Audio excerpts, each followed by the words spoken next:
Cynthia Hutchins, you are Merrill Lynch's Director of Gerontology.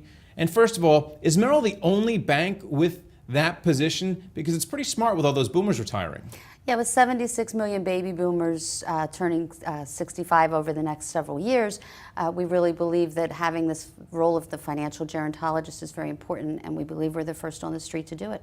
And how are you counseling all those Merrill Lynch advisors out there how to deal with those retiring boomers? People do not want to outlive their money, and I guess that's a question they get a lot.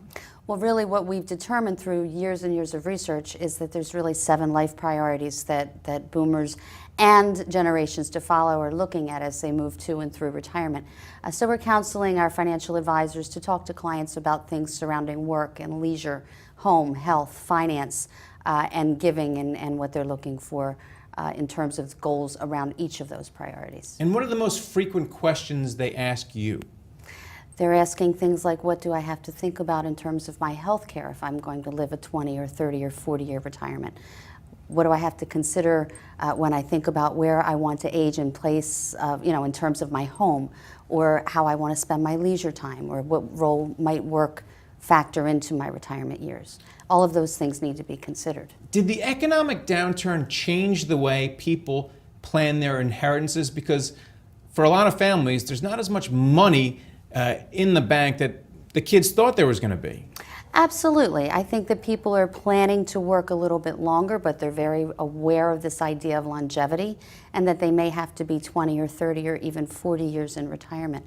So they're very interested in determining what their goals are and to plan accordingly and hopefully to not outlive their money. And then finally, you mentioned healthcare.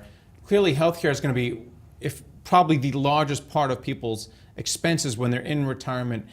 You're even hearing about financial advisors teaming up with medical practices to tackle this problem. Any tips? I think that really the biggest tip is to be aware of what the potential costs are and what the potential needs might be.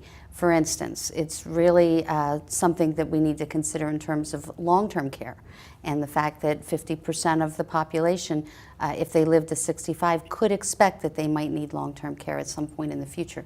So be aware of what those costs are and putting the plans in place so that you would not be a burden to your family as you move through your older years. All right, thanks a lot, Cindy. Thank you. Thank you for watching The Street.